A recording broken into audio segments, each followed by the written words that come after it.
Social media पर जैन समाज के सबसे लोकप्रिय जैन न्यूज चैनल महालक्ष्मी कभी कभी की नहीं हमेशा ध्यान रहे तीर्थों की बात, तीर्थों की सुरक्षा के लिए हम और आप साथ साथ बढ़ते रहें, इस बात को ध्यान रखेंगे। सादा जयत आज की शुरुआत करेंगे। अगर इतिहास को देखना शुरू करेंगे तो आज तो पोथे छपे हुए हैं इतिहास के अंदर कि हमारे कितने तीर्थ बदले गए हैं। एक नहीं, दो नहीं, दर्जनों के हिसाब से तीर्थ बदले जाते थे हैं। पर आगे ना हो इस बारे में कभी हमने चिंतन किया है, कभी सोचा है कि ऐसे तीर्थ क्यों बदल जाते हैं? इस बारे में आचार्य सुनील जी एक गिनती गिनाते हैं, बताते हैं कैसे हो रहा है, क्यों हो रहा है। जरा सुनते हैं पहले उनसे। बड़े बड़े तीर्थ बदले, छोटे छोटे बदलते जा रहे हैं, जिनके नाम नहीं जान पाते वह कोई बदलता है कि वह जैन तीर्थ कहलाते थे। सुनिए जरा आचार्य जी, सुनिए सागर जी, जगा रहे हैं पर हम जाग रहे हैं, यह हमें सोचना होगा चिंतन मनन के। तो इतिहास में खूब उठापटक हुई। आज हमारी क्या मान्यता है, हमें क्या पसंद है, हम इस पर चोट बिल्कुल नहीं करेंगे, लेकिन हम आपको ये कहेंगे कि इतिहास का आलोड़न किया जाए और प्रत्येक जैन पुरातत्व की सुरक्षा में प्रत्येक जैनी की हिस्सेदारी होना चाहिए। आज हम उस चीज़ पर बोल भी नहीं सकते। हमारे पास एक किताब है और इस किताब में 10 मंदिरों के नाम लिखे हैं कि वहाँ पर श्रृंगेरी मठ था, श्रृंगेरी मठ में पहले जैन तीर्थंकर प्रतिमा थी और फिर बाद में वो फिकवादी सरस्वती विराजमान कर दी। चूँकि सरस्वती की मान्यता तो यहाँ भी जैनों में भी आई, 10वीं 12वीं शताब्दी में आई होगी। और जैन सरस्वती बोल करके माथे के मुकुट में तीर्थंकर की प्रतिमा और सरस्वती जी का रूप है और पूजा होती थी। और मुझे लगता है कि 2.5 दिन के झोपड़े वाली जो बात आती है संस्कृत पाठशाला वाली, वो इसी तरह की पाठशाला रही है। और वहाँ के अकबर का किला जो है आजकल जो म्यूजियम कह रहा है, उसमें 2 सरस्वती की मूर्ति रखी बड़ी बड़ी और तीर्थंकर प्रतिमा उनके माथे पर है। अब अगर हम वहाँ की पुरातत्व अधिकारियों से पूछे ये मूर्ति कहाँ से आई है, शायद वो मूर्ति वही 2.5 दिन के झोपड़े के आसपास से उसमें से कहीं से आई होंगी। इसका मतलब है अगर वहाँ संस्कृत विद्यालय भी रहा है तो वहाँ जैन धर्म की मान्यता रही है, जैन धर्म की भी मान्यता रही है, तभी वो सरस्वती जैन सरस्वती की प्रतिमा वहाँ से। लेकिन कोई ऐसा जो उल्लेख है कि श्रृंगेरी में जो आज सरस्वती की प्रतिमा है उसके पहले वहाँ श्रृंगेरी मठ आज भी है। बहुत सारे दक्षिण के तमिल में सैकड़ों मंदिर थे, आज केवल 117-18 मंदिर बचे।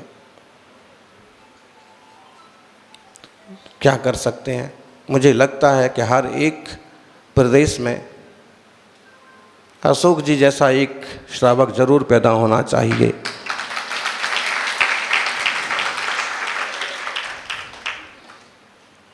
एक मजबूत श्रावक जरूर पैदा होना चाहिए कि वो आजू बाजू की चीज़ों को संभाल सके, मंदिरों का सहयोग कर सके, समाज का सहयोग कर सके और टूटती हुई चीज़ों को वापस खड़ा करने की हिम्मत रखे। जम्बू प्रसाद जी ने उत्तरदायित्व तो लिया है और मेहनत भी कर रहे हैं, कितना सफल होते हैं ये तो आने वाला भविष्य बताएगा। मंड्या जिले के हथना गांव में स्थित पार्श्वनाथ भगवान का मंदिर आजकल वीरभद्र मंदिर कहलाता है। शिमोगा जिले के पुरले गांव के जन मंदिर वीर सोमेश्वर मंदिर कहलाता है। शिमोगा के पास हारकेरे गांव का जन मंदिर रामेश्वर मंदिर कहलाता है। गंग नरेश बटुगा की धर्मपत्नी पटुवरासी रानी द्वारा सन 950 में नारेगल में निर्मित जन मंदिर आज सोमेश्वर मंदिर है। बेल्लारी जिले के हड़गली तालुका के हौलगुंडी गांव का मल्लीनाथ मंदिर आज सोमनाथ मंदिर है। रानी बेन्नूर तालुका में नदी हरहल्ली गांव के सोमेश्वर मंदिर में आदिनाथ जैन मंदिर का शिलालेख आज भी मौजूद है। गुलबर्गा जिले का भंकूर गांव पूरा जैनों का गढ़ था और जैन मंदिर था, आज वह रामेश्वर मंदिर है। गुलबर्गा जिले के तेंगाली नाम का जैन मंदिर अब पांडुरंग मंदिर है। बेलगांव जिले के मदीहल्ली गांव के 500-600 वर्ष प्राचीन पार्श्वनाथ भगवान की मूर्ति है, उसके 7 फन हैं और इस 7 फन वाली पार्श्वनाथ मूर्ति को लोग जिन्नम्मा कहते हैं। इसका फोटो तो 1-2 बार तीर्थ संरक्षणी में भी छपा था। जिन्नम्मा कहते हैं और उस रूप में पूजते हैं। बेलगांव जिले में बसवन कुंडली गांव का बसवेश्वर मंदिर ये भी जैन मंदिर रहा है। बेलगांव के जिले के सौदत्ती का भी जैनों का बहुत, कर्नाटक भद्रबाहु स्वामी कर्नाटक क्यों गए थे? क्योंकि वहाँ बहुलता थी श्रावकों की, मंदिरों की। भद्रबाहु गए और बाद में कर्नाटक के श्रवणबेलगोल के और चंद्रगिरी पर्वत का निर्माण हुआ, या बाद में वहाँ मंदिर बने, लोग ऐसा बोलते हैं। लेकिन वो वहाँ गए क्यों? वीराने में कौन जाएगा? भाई चतुर्मास के लिए आग्रह करेंगे आप तो जहाँ कोई आधार होगा, कोई बेस होगा, श्रावकों का जुड़ाव होगा, ऐसी जगह चुनेंगे ना। ऐसा तो नहीं कि जाकर के कहीं जंगल में बैठ जाएं जहाँ की अतई पता ना हो किसी का भी। तो निश्चित रूप से उस तरफ प्रभाव था। और बाद में उनने अपने संघ को आगे जाने के लिए भी कहा, तो कहा तमिल की तरफ जाइए, मतलब उसके आगे और भी है जिन प्रभावना का क्षेत्र। तभी तो वहाँ से कुंद कुंद जैसे रत्न पैदा हुए, उमा स्वामी समंत्रभद्र जैसे आचार्य, सक्षम आचार्य। सौभाग्यशाली हो। गुलबर्गा जिले का तेंगाली मंदिर, बेलगांव का, सौदत्ती का, बसवनहल्ली का, कुर्ची का, और बहुत जगह आज भी। आप करेंगे क्या? ये दिखा है इस मंदिर में, महालक्ष्मी मंदिर में सारी जन मूर्तियां हैं, आप क्या करें? यह सोच ले कि बच्चा जो अभी हुआ है नवजात, के मेरी माँ मुझे दूध वैसे ही पिला देगी, रोना नहीं पड़ेगा, तो क्या ऐसा होता है? होता तो है, पर कई बार होता है और कई बार नहीं होता है। अरे कुछ तो बोलना पड़ेगा अगर तीर्थों की सुरक्षा करना चाहते हो। हमेशा ध्यान रखने का, जब तक खुद नहीं जागोगे दूसरा कैसे जागेगा? और सहारे के लिए आवाज तो उठानी ही पड़ेगी, बुलंद करनी होगी, तभी कोई सुन पाएगा। पर बोले कैसे, कब बोले, कैसे बोले, आज यह समझ नहीं पाता है, क्योंकि समाज डर जाता है। कारण क्या है? क्यों करें, कैसे करें, कब करें? सुनते हैं आचार्य श्री सुनील सागर जी गुरुवर से। गली का गुंडा आपसे दुकान से माल उठाता है, ले लिया हमने तुम्हारा माल, क्या करोगे? क्या करोगे? वो हालत हो रही है तीर्थों के मामले में भी।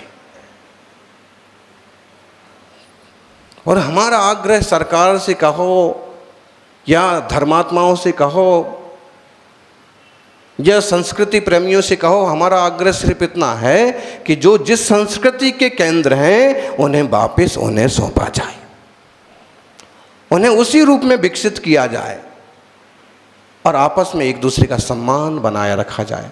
पुरखों ने अगर कहीं कोई उठापटक की है तो उसे सुधार लिया जाए। जो भी है, ये ऐसी बातें हैं कि हम अपनों के सामने ही ज़्यादा ज़ोर से बोल सकते हैं, दूसरों के सामने आजकल ये सब बातें बोलना भी कठिन हो गया। ये स्पष्ट कह देते हैं हमारी बात, अधिकांश की बात, हमारी खोपड़ियाँ कम हैं, उनकी खोपड़ियों में दम है। और आज वोट की गिनती खोपड़ियों से होती है, खोपड़ी के अंदर दिमाग है ना, उसकी नहीं होती है। आप देखिए जब बड़े बड़े पदों पर आपको हर जन मिल जाएगा, लेकिन आज बस उनका उपयोग होता है कि सोने के मुर्गा देने वाली अंडे निकालते रहो, उसकी कोई चिंता नहीं करता है। आज जैन समाज कुछ ऐसा ही होता है। कैसे बोलें, बोलने की हिम्मत चाहिए, क्या करें हम? सुनते हैं आचार्य श्री सुनील सागर जी से यह बात, पते की बात, खास बात और चिंतन मनन के लिए साथ रखने वाली बात। सुनिए जरा। सबसे बड़ी बात संख्या बल। हम ये नहीं कहेंगे आप लोग बहुत कायर हैं और ऐसे हैं वैसे हैं। हमारे ही जो लोग हैं, जिन धर्मांग श्रावक श्राविका हैं, उनको ऐसे कठोर और निकृष्ट शब्द बोलना तो बिल्कुल शोभा नहीं देता। लेकिन आप उसकी असलियत भी समझिए। आजकल खोपड़ी गिनी जाती है ना, खोपड़ी के भीतर क्या है? दिमाग नहीं गिना जाता है, वोट गिने जाते हैं। मेन कारण यही है। बोले हमने उस समय के गुजरात के मुख्यमंत्री से बात की, उन्होंने कहा भाई तुम हो कितने? सुनने में थोड़ा खराब लग जाएगा, लेकिन वो भी असल बात ही बोल रहे हैं, और वो अपनी चिंता भी बोल रहे हैं कि मैं अगर तुम्हारे पक्ष में खड़ा हो जाता हूँ तो मेरी तो सारी सीटें खत्म हो जाएंगी। उसे अपने सत्ता की चिंता है। माना कि तुम्हें अपने धर्म की चिंता है, लेकिन उसे भी तो अपनी एक चिंता है। ऐसे में या तो संख्या बल, जनबल, बुद्धि, धन तो हम अपने देश के लिए समर्पित हर दम करते हैं,